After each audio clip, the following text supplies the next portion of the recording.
যখনই ওর উপর নজর পড়ল, মনের গোপন ইচ্ছেগুলো উঁকি দিতে শুরু করল। তাকে আপন করে পেতে, তাকে নিজের হাতে ছুঁতে মন আর তর সইছিল না। একটা জেদ চেপে বসেছিল, কিন্তু তার না বলা, প্রত্যাখ্যান করা মনে বড় ব্যথা দিয়েছিল। বুকে কাটার মতো বিঁধতে থাকে।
এই দুটি দেহ খুঁজে পেতে কিছুটা সময় লেগে যায়। দেহগুলো ডিকম্পোজ হয়ে গিয়েছিল, পচে গিয়েছিল। বডির অবস্থা খুব খারাপ, কিন্তু এটুকু বোঝা যাচ্ছে যে ওর গলা কাটা হয়েছে। আর এইটা, আই এম সরি, এটা কোনো ট্যাটু জাতীয় কিছু নয়। কোনো ধারালো জিনিস দিয়ে এটা বানানো হয়েছে মনে হয়। সেটা ছুরিও হতে পারে। আর পুরো বডিতে অনেক জায়গায় টর্চারের চিহ্ন আছে।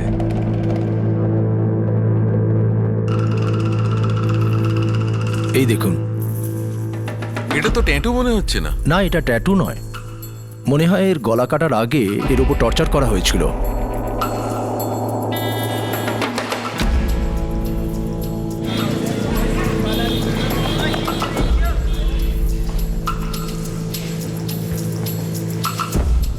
এই হলো আমার বড় ছেলে ফিরোজ রহমান, 27 বছর বয়স। আর এই হলো আমার ছোট ছেলে কাসিম রহমান, ওর বয়সই 25 বছর। কাল সন্ধেবেলায় বেরিয়েছিল, এখনো বাড়ি ফেরেনি। কোথায় গেছিল? জানি না সাহেব, কোনো বন্ধুর বাড়িতে রাতের নেমন্তন্ন ছিল। কোথায় যাচ্ছিস বাবা? আবু, বন্ধুর বাড়িতে নেমন্তন্ন আছে, হয়তো ফিরতে একটু দেরি হয়ে যাবে। একটু তাড়াতাড়ি আসার চেষ্টা করি। ঠিক আছে আব্বু, আল্লাহ হাফিজ। আল্লাহ হাফেজ। আর এখনো পর্যন্ত দুজন বাড়ি ফেরেনি।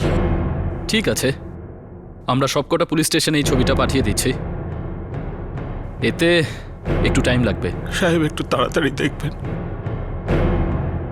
ফিরোজ রহমান আর কাসিম রহমান যখন বাড়ি এলো না, তখন পরের দিন মিসিং কমপ্লেন করা হলো। তাদের দেহ 3 দিন পরে খুবই খারাপ অবস্থায় পাওয়া যায়, যাদের চেনা পর্যন্ত যাচ্ছিল না।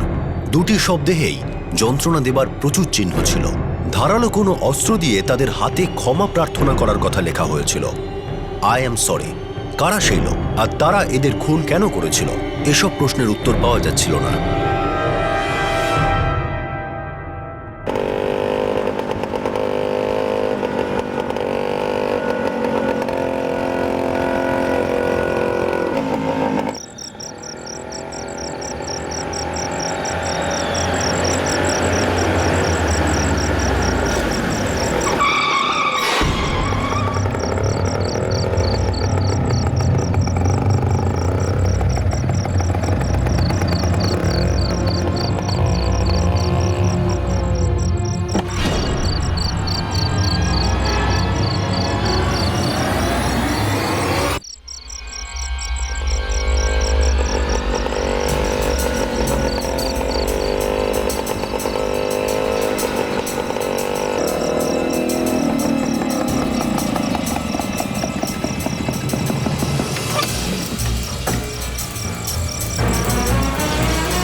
আমি আপনাদের ফোন করেছিলাম, লাশটা ওখানে রয়েছে।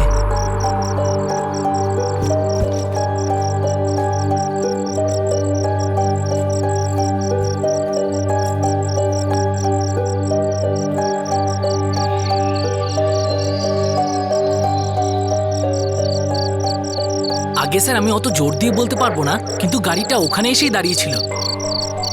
কারের ভেতরে কে ছিল? সেটা আমি ঠিক করে দেখতে পারিনি স্যার, কারণ গাড়িতে কালো কাঁচ লাগানো ছিল। স্যার, লাশকে শনাক্ত করার মতো কিছুই পেলাম না। গলাটা কাটা আছে, শরীরে আঘাতের অনেক চিহ্ন রয়েছে, মনে হচ্ছে কিছু দিয়ে মারা হয়েছে। হাতে ক্ষমা করার কথা লেখাও আছে।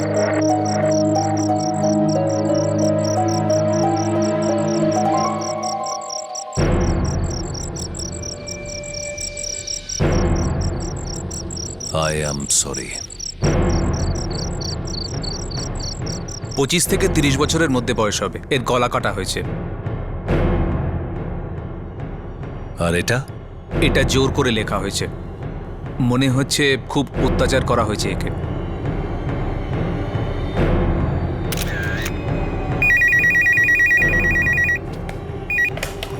হ্যালো, সাব ইন্সপেক্টর ভূপেশ কাটপাল বলছি। আমি সাব ইন্সপেক্টর অলোক কথা বলছি। আমি আপনাদের থানা থেকে ফটো আর ডিটেলস পেয়েছি। হ্যাঁ, ওর কি কোনো পরিচয় পাওয়া গেছে? কোনো মিসিং কমপ্লেন আছে? না, এখনো পর্যন্ত না। বডিটা কি আপনারা রাত 11:30 নাগাদ পেয়েছিলেন? হ্যাঁ। আমরা 12:30 নাগাদ কিমলপুর থেকে একটা ফোন পেয়েছিলাম।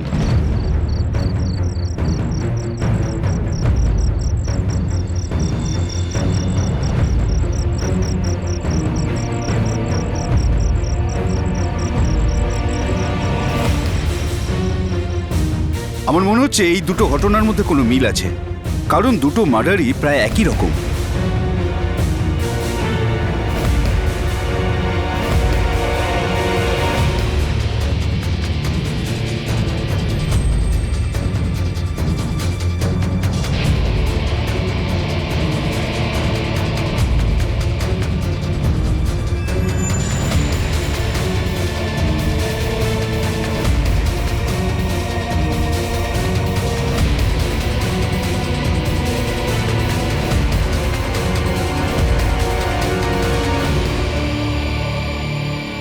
Excuse me.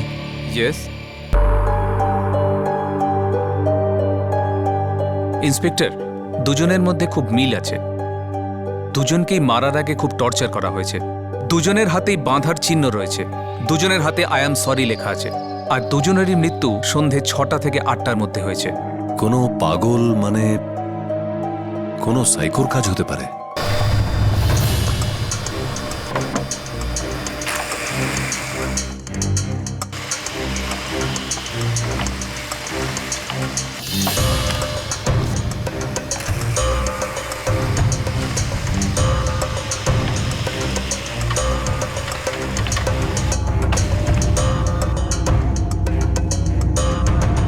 স্যার, আমরা যে ডেড বডিগুলো পেয়েছিলাম সেটার খবর আমরা সমস্ত পুলিশ স্টেশনে পাঠিয়েছিলাম। আর তারপরে উত্তরপ্রদেশের গাজিয়াবাদ আর হরিয়ানার পালবল থেকে জুলাই 1997 মার্ডারের রিপোর্ট এসেছে।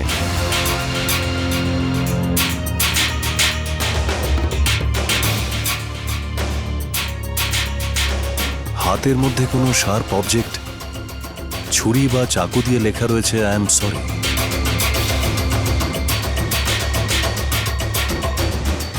এই কেসটা এখন অব্দি আনসলভড রয়েছে। কোথাও এটা কোনো সিরিয়াল কিলারের কাজ নয় তো? স্যার, ওয়ার্চিপুরের আর সিমাকপুরের ডেড বডির ফটোগ্রাফ পাবলিশ করে দিয়েছি। হতে পারে কেউ ওদেরকে চিনতে পেরে সামনে আসে। আই এম সরি মনে হয় খুন হওয়া ব্যক্তিদের কোনো কারণের জন্য ক্ষমা চাওয়ানো হয়েছিল। মনে হচ্ছিল যেন কোনো সিরিয়াল কিলার নিজের শিকার খুঁজতে প্রকাশ্যে ঘুরে বেড়াচ্ছিল। কয়েক বছর আগের কেসটাও সলভ করা যায়নি। এই কেসের পরিণতিও কি তাই হবে?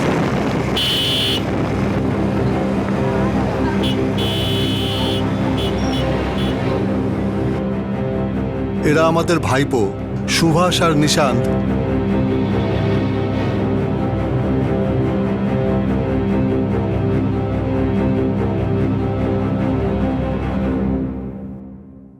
সুভাষ সুভাষ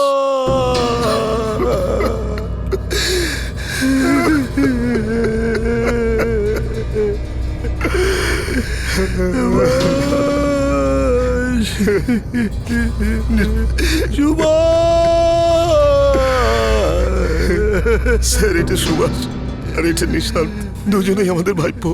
এ আমার বড় দাদা অমরনাথ মিশ্রের ছেলে। এরা দুজনেই পড়াশুনো করতো।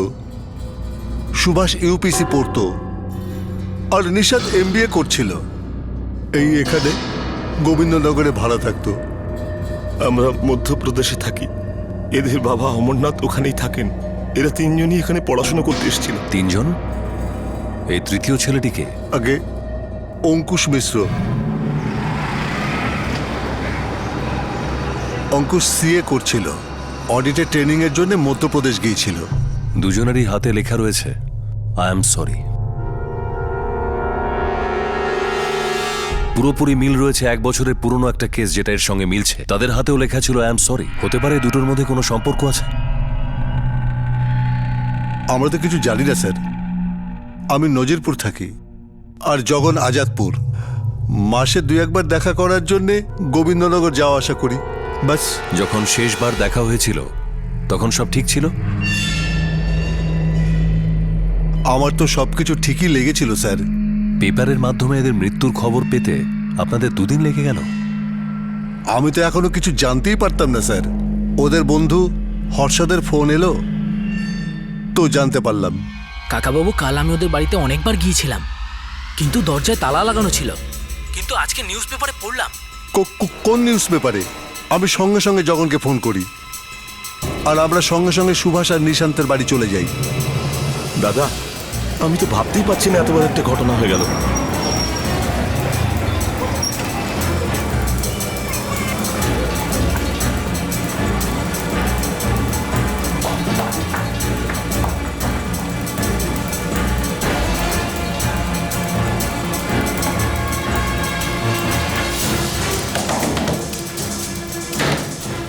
আরে কাকু। পঙ্কজ, তুমি কি জানো সুভাষ আর নিশান্ত কোথায় গেছে? না কাকু, আমি তো কালকেও দেখেছিলাম ওরা বাড়িতে ছিল না। ওদের কাজের মেয়ে ছিল যে রান্না করছিল। আমি তো নিজেই ভাবছিলাম যে ওরা গেল কোথায়। নিউজ পেপারে পড়লাম তো আবার বিশ্বাসই হলো না। এই সুভাষ আর নিশান্তের মৃত্যুর ব্যাপারে। এদের তৃতীয় ভাই অঙ্কুশ কোথায়? হয়তো ও কিছু জেনে থাকতে পারে যে এদের সাথে কি ঘটেছিল। ও তো অডিট ট্রেনিং এর জন্য মধ্যপ্রদেশ গেছে। মধ্যপ্রদেশে কোথায়? এটা বলতে পারবো না স্যার।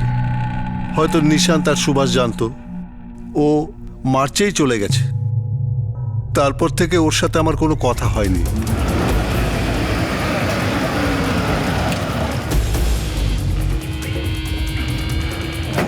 আসুন স্যার, ইনি সুভাষের বাড়িতে কাজ করেন। আসুন।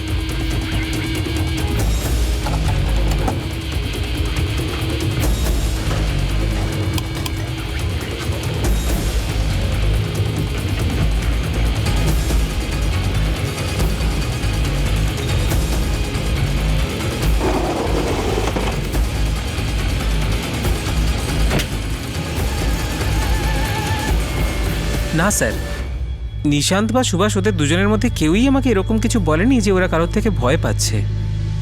স্যার, সব জায়গায় দেখলাম, সেরকম কিছু চোখে পড়লো না। সুভাষ আর নিশান্তের সাথে আপনাদের শেষ দেখা কবে হয়েছিল? আগে 3রা মেতে। 5ই মে ওরা মারা গেছে, তার মানে মৃত্যুর 2 দিন আগে। হ্যাঁ, আমি ওর সঙ্গে দেখা করতে আসছিলাম, কিন্তু সুভাষের সঙ্গে আমার রাস্তায় দেখা হয়ে গেল।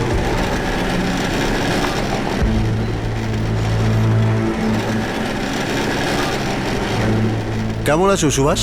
আরে কাকা, নমস্কার। নমস্কার। আমি ভালো। এনার সঙ্গে আলাপ করুন। ইনি হলেন রাজদেব ঠাকুর। আর তারপর নিশান্ত কোনো বাবলুর সাথে ওখানে এলো। নমস্কার কাকা। নমস্কার। আচ্ছা কাকাবাবু, আমরা রাজদেব বাবু আর বাবলুর সঙ্গে একটা কাজে যাচ্ছি। আপনার সঙ্গে পরে এসে দেখা করব। ঠিক আছে, আমি তো তোমাদের সঙ্গে দেখা করতে এসেছিলাম। তোমরা ভালো আছো তো? চলি কাকা। এই রাজদেবকে? এক্স সার্ভিসম্যান স্যার, আজকাল প্রপার্টি ডিলারের কাজ করে। সুভাষ আর নিশান্ত বাড়ি পাল্টাতে চাইছিল? জানি না স্যার, এরকম তো আমাকে কিছু বলেনি ওরা।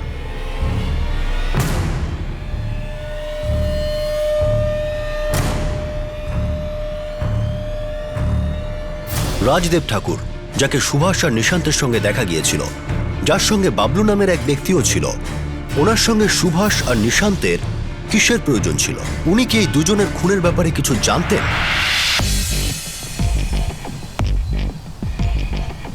রাজদেব ঠাকুর একজন এক্স সার্ভিসম্যান, খুব পয়সাওয়ালা লোক সাহেব। ওনার ডেয়ারি ফার্ম আছে আর উনি প্রপার্টি ডিলিং এর কাজও করে। ওর সঙ্গে নিশান্ত আর সুভাষের কোনো কানেকশন? সেটা জানি না, কিন্তু ও গিরিজা নামের কোনো মেয়েকে খুঁজছিল সাহেব।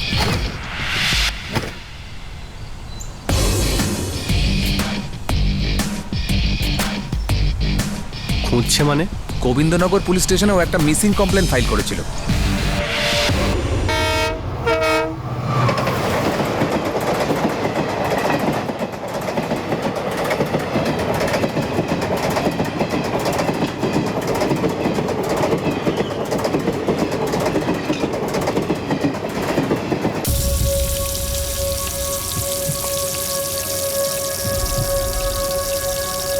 অমরনাথ দাদা আর গায়ত্রী বৌদি কালকেই এসে যাবে। সুভাষ আর নিশান নেই, এ খবর আমি ওদের কি করে দেব?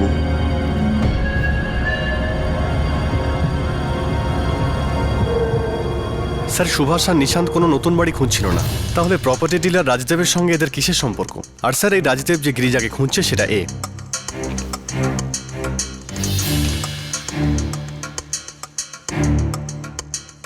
আই এম সরি, এই দুটো হত্যা এবং আগের বছরে দুটো হত্যার মধ্যে কোনো কানেকশন নেই তো?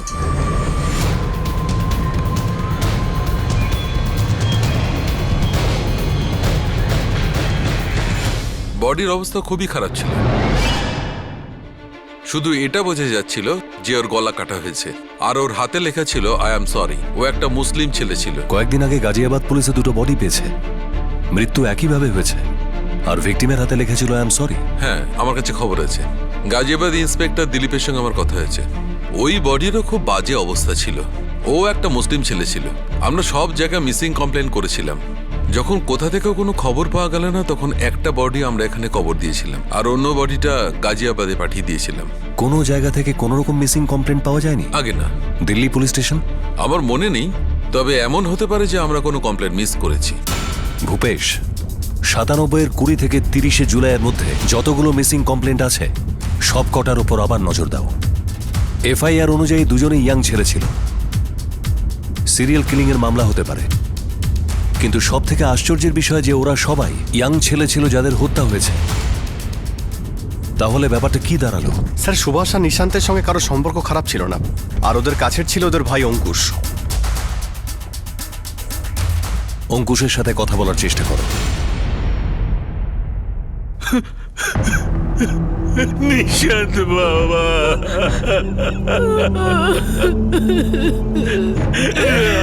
আমার ছেলে, আমাদের ছেলে কোথায় ছিলি বাবা? সুভাষ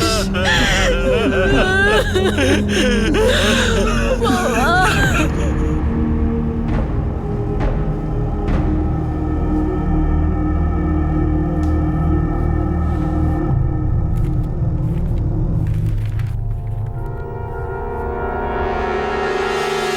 এই হলো দুজনের মিসিং কমপ্লেন্টস। এটা 24শে জুলাই 1997 সালে করা হয়েছিল।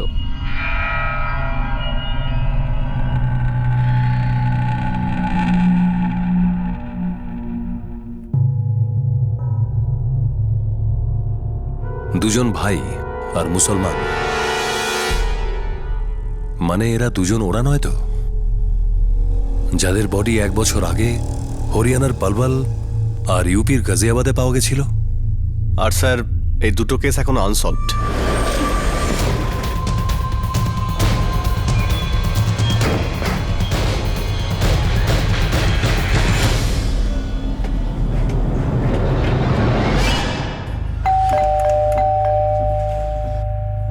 সেদিন সন্ধ্যা থেকে আমি আমার ছেলের মুখও দেখিনি। ও বলে গেছিল যে কোনো বন্ধুর বাড়িতে দাওয়াতে যাচ্ছে। ওদের রাজদেব ঠাকুর নামে কোনো লোকের সাথে সম্পর্ক ছিল? আগে আমার জানা নেই, কিন্তু পুলিশ বলেছিল ফিরোজার কাসিমের সব বন্ধুর সঙ্গেই দেখা করেছে, কিন্তু ওনারা ওদের ব্যাপারে কিছু বলতে পারেননি। আপনারা কি ওদের ব্যাপারে কিছু জানেন? আগে না, মানে আমরা কিছু ছেঁড়া কাগজ জোড়া লাগাবার চেষ্টা করছি।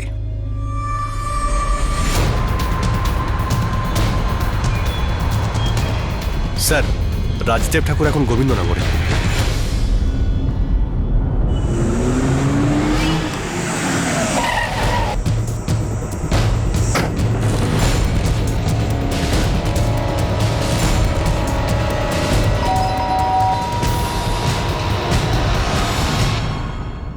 আগে রাজদেব ঠাকুর আগে ও তো বোধহয় অফিসে আছে কিংবা ডেয়ারিতে। ওনার কাছে মোবাইল আছে? আগে হ্যাঁ আছে।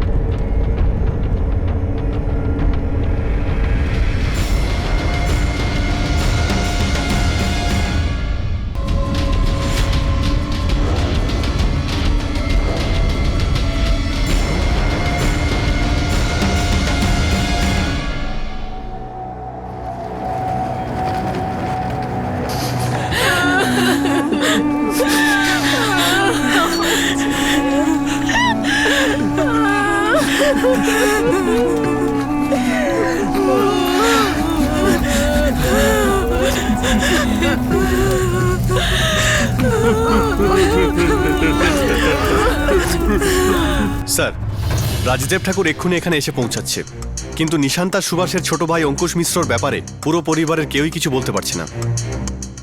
আমার পুরো বিশ্বাস যে এই অঙ্কুশ মিশ্রর সাথে এই কেসটার কোনো সম্পর্ক আছে, না হলে এটা কি করে হতে পারে? এই অঙ্কুশ মিশ্র অডিট ট্রেনিং এর জন্য মধ্যপ্রদেশে গেল, আর ওর মা বাবা এই মধ্যপ্রদেশেই থাকে। ওরা এই ব্যাপারে কিচ্ছু জানে না। আজব ব্যাপার।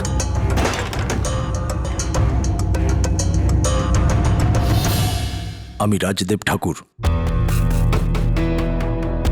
গিরিজা আমার বাড়িতে কাজ করত, মেড ছিল। কিন্তু আপনার মেয়েদের উধাও হওয়াতে এত চিন্তা কেন? গত 3 বছর ধরে আমার বাড়িতেই শুধু কাজ করত। ওর আর ওর পরিবারের খেয়াল আমিই রাখতাম। কেন? গরিব পরিবারের মেয়ে, গ্রাম থেকে আমিই ওকে নিয়ে আসি।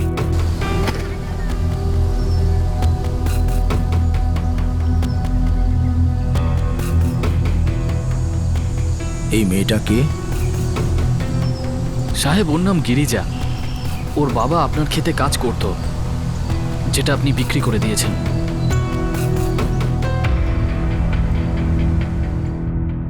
গিরিজার বাবা অনেক বছর ধরে আমাদের ক্ষেতে কাজ করতেন। 1994 উনি মারা যান। 95 আমি যখন ক্ষেত বিক্রি করতে গেলাম, জানতে পারলাম ওদের পরিবারের অবস্থা খুবই খারাপ। কি করব সাহেব, জবে থেকে উনি চলে গেছেন, আমাদের খাওয়া পড়ারই অসুবিধে। গিরিজা আর আমি ছোটখাটো কাজ করে সংসার চালাই। তারপর গিরিজার পরে আমার আর 2টো মেয়ে আছে, একজন অশ্বিনী আর রজনী। জানি, খুব ভালো লোক ছিলেন আপনার স্বামী। দেখুন, আপনি যদি চান আমি আপনাকে সাহায্য করতে পারি। দিল্লিতে আমার বিজনেস আছে, যেখানে কাজের জন্য প্রচুর লোকের দরকার হয়। গিরিজাকে ওখানে নিয়ে যাচ্ছি। ও কি কাজ করবে ওখানে, আর নিজের জীবনটাও একটু সাজাতে পারবে, আর আপনাকে টাকাও পাঠাতে থাকবেন। গিরিজা। হ্যাঁ মা। মা, তুই দিল্লি গিয়ে কাজ করবি?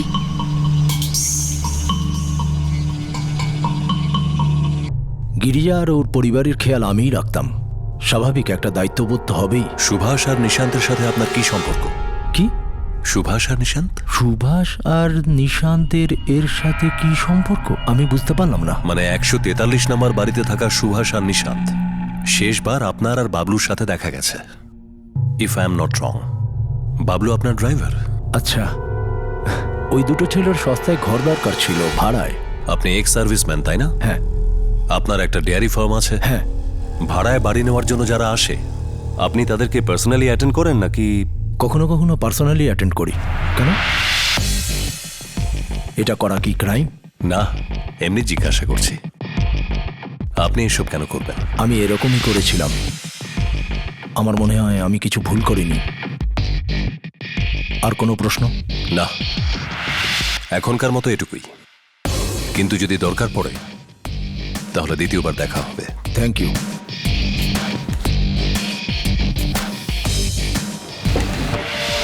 আমার সম্পূর্ণ বিশ্বাস যে গিরিজার সঙ্গে এর কোনো সম্পর্ক আছেই। ওর এভাবে উধাও হয়ে যাওয়া কোনো কাকতালীয় ব্যাপার নয়। স্যার, গিরিজা মার্চ থেকে নিখোঁজ।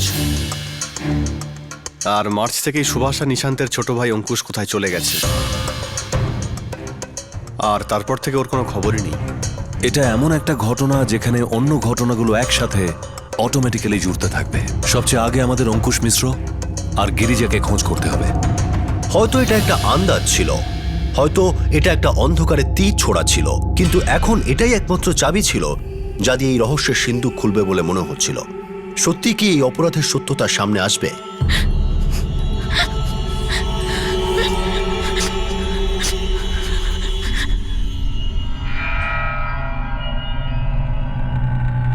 কি হয়েছে সুভাষ, ঠিক করে বল ব্যাপারটা কি? আমার খুব ভয় করছে কাকা, আমি আর নিশান্ত বিপদে আছি। কিন্তু কেন? কাকা ওই ওই আমাদের যে সূর্য আছে না, আমি ওর সঙ্গে দেখা করার চেষ্টা করেছিলাম কিন্তু দেখা করতে পারিনি, আর জানতে পেরেছি গত দুদিনও বাড়িতে ফেরেনি। আমার খুব ভয় করছে কাকা। তা এতে তোর ভয় পাওয়ার কারণটা কি? আর সুরজ এরকম কি করেছে? কাকা আপনাকে আসলে আমি মিথ্যে বলেছিলাম। আমরা জানি অঙ্কুশ কোথায় আছে। এইসব কি করে হলো? অঙ্কুশ কোথায় আমরা তো সেটাও জানি না।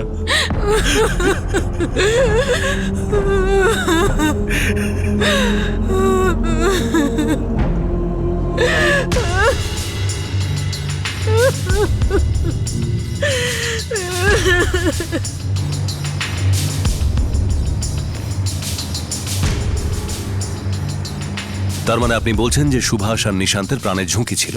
আগে হ্যাঁ, কিন্তু আমি এটা জানতাম না যে বিপদ এতটা ভয়ঙ্কর হবে। সূর্যকে?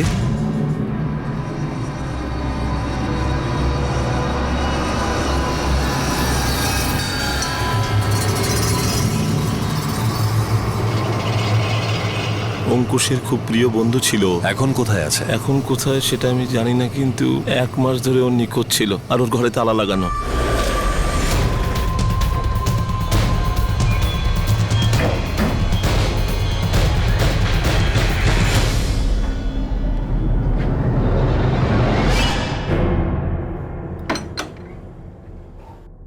বলতে পারবো না সাহেব, ওই সুরজ একটা স্টুডেন্ট ছিল, আগে রাতের বেলা ঠিক টাইমে চলে আসতো, কিন্তু গত কদিন ধরে দেখিইনি, হয়তো বাড়িতেই আসেনি।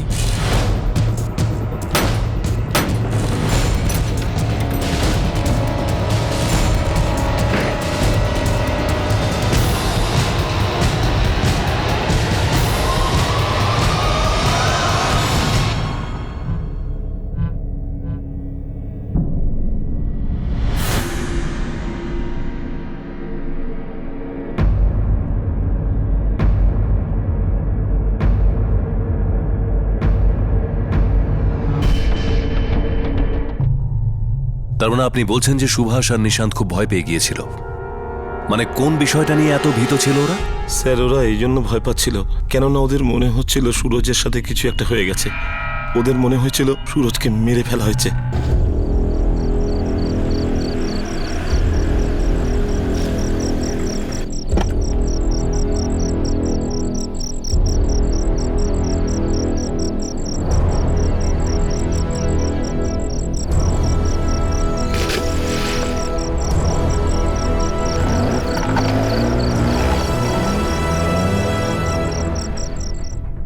আপনি বলছিলেন সূর্যকে মার্ডার করা হয়েছে? আমি জানি না স্যার, কিন্তু সুভাষ আর নিশান্ত ভীত ছিল। ওদের মনে হয়েছিল ওদের সাথেও এরকম হবে। মানে কিসের ভয়? মার্চের কথা স্যার। আমারও খুব আশ্চর্য লেগেছিল যখন অঙ্কুশ কাউকে কিছু না বলে অডিট ট্রেনিং এর জন্য মধ্যপ্রদেশ চলে গেল। কিন্তু অঙ্কুশ এভাবে কিভাবে যেতে পারে? জানি না, বলেছিল যে যাবে, চলে গেছে। মধ্যপ্রদেশে কোথায় গেছে জানি না কাকা, ও কিছু বলেও যায়নি। দুর্গা কাকা আর তোমার বাবা এটা জানেন? আজ্ঞে না। দেখো সুভাষ, আমি অঙ্কুশকে ভালোভাবে চিনি, ও এরকম কিছু করতেই পারে না। তোমরা নিশ্চয়ই কিছু লুকাচ্ছ। না তো স্যার, সুভাষ আর নিশান্ত মিথ্যে কথা বলেছিল। মানে ওরা আগে থেকে জানতো যে অঙ্কুশ কোথায় গেছে আর কেন গেছে? আসলে কাকা আমরা আপনাকে মিথ্যে বলেছিলাম। কোথায় অঙ্কুশ? ও আসলে কাকা আমরা আপনাকে মিথ্যে বলেছিলাম। কোথায় অঙ্কুশ? ও আচ্ছা ঠিক আছে, আমি ওখানে পৌঁছচ্ছি। আমি এক্ষুনি আসছি।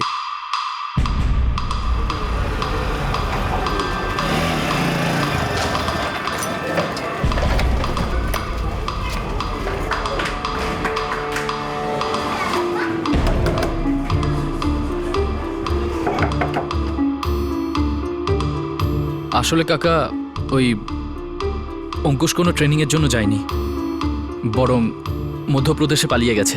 পালিয়ে গেছে? কেন পালালো? ও একটা মেয়েকে নিয়ে পালিয়ে গেছে। কি স্যার, ওই দিনই দুপুরবেলায় রাজদেব ঠাকুর অঙ্কুশকে খুঁজতে খুঁজতে সুভাষ আর নিশান্তের বাড়ি এলো।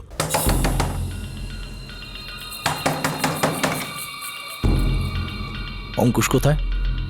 আমি জানি না। জানিস, তুই আর তোর ভাই দুজনেই জানিস অঙ্কুশ কোথায়। একদম নাটক করিস না। কি ব্যাপার?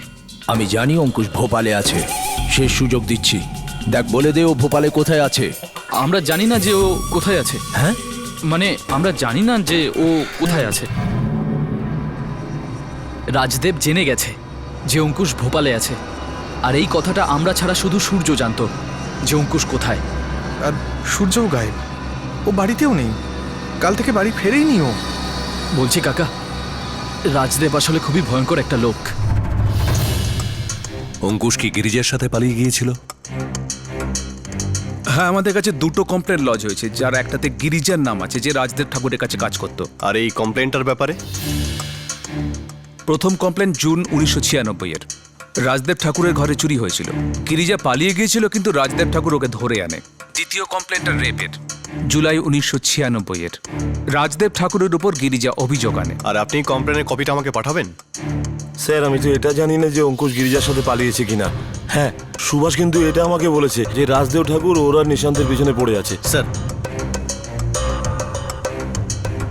যে দুটো কমপ্লেন করা হয়েছিল তার মধ্যে গিরিজার সম্পর্কে রাজদেব চুরির অভিযোগ করেছিল, আর আরেকটাতে গিরিজা রাজদেবের উপরে সেক্সুয়াল হ্যারাসমেন্ট আর রেপের অভিযোগ করেছিল।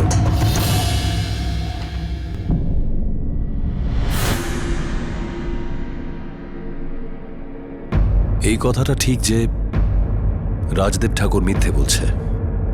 রাজদেব ঠাকুর আর গিরিজার মধ্যে শুধুমাত্র মালিকার চাকরের সম্পর্ক তো ছিল না।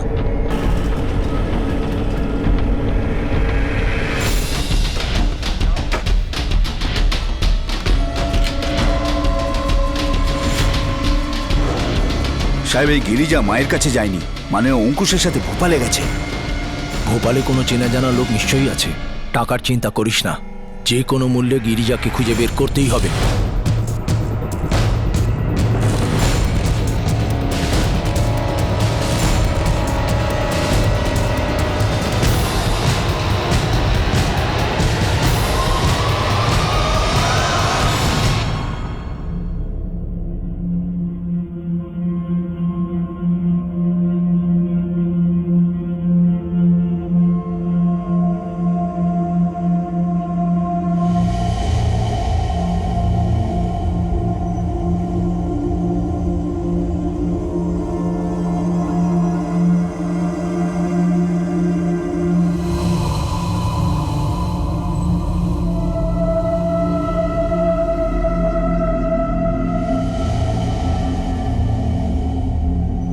পুলিশের হাতে এখনো পর্যন্ত যে তথ্য এসেছিল তা রহস্যের জট খুলতে ব্যর্থ হয়। কিন্তু এই জটিলতা আসলে কি ছিল? এই খুনের পিছনে কি রাজদেবের হাত ছিল? উনি কেন এত ব্যস্ত হয়ে গিরিজাকে খুঁজে বেড়াচ্ছিলেন? রাজদেবের স্ত্রী তরুণা কি গিরিজার ব্যাপারে কিছু জানত? সুভাষ আর নিশান্তের মৃত্যুর কারণ কি রাজদেবের গ্রামের বাসিন্দা গিরিজা ছিল? 1997 সালেও ঠিক একইভাবে খুন হওয়া কাসিম আর ফিরোজও দুই ভাই ছিল। অঙ্কুশের বন্ধু সূর্যকেও হয়তো খুন করা হয়েছিল, কিন্তু কে আর কেন তাকে খুন করেছিল? আর অঙ্কুশ, পুলিশ জানতে পারে যে সে ভোপালে ছিল, কিন্তু সে কি এখনো ওখানেই ছিল? ওরও কি প্রাণ সংশয় ছিল? I am sorry. কেন এই লোকগুলোকে তাদের ভুলের জন্য ক্ষমা চাওয়ানো হচ্ছিল? 1997 জুলাইতে হওয়া ওই দুটো খুন আর 1998 মেতে হওয়া এই দুটো খুনের মধ্যে কি সম্পর্ক ছিল? আরও কি কাউকে খুন করা হয়েছিল যেগুলো সামনে আসা বাকি ছিল? যেই তার উপর নজর পড়ে, মনের গোপন ইচ্ছেগুলো উঁকি দিতে শুরু করে। তাকে আপন করে পেতে, তাকে নিজের হাতে ছুঁতে মন আর তর সইছিল না। একটা জেদ চেপে বসে, কিন্তু তার না বলা, প্রত্যাখ্যান করা মনে বড় ব্যথা দেয়। বুকে কাঁটার মতো বিঁধতে থাকে। বুকে ভয় ধরানো এই কেসের দ্বিতীয় তথা শেষ ভাগ আমরা আপনাদের দেখাবো আগামী দিন, আগামী পর্বে। আপনাদের সাথে আবার দেখা হবে ক্রাইম পেট্রোল 10 থেকে। ততক্ষণ নিজের খেয়াল রাখবেন, সুরক্ষিত থাকবেন আর সবচেয়ে জরুরি সতর্ক থেকে একজন ভালো নাগরিকের দায়িত্ব পালন করুন। জয় হিন্দ।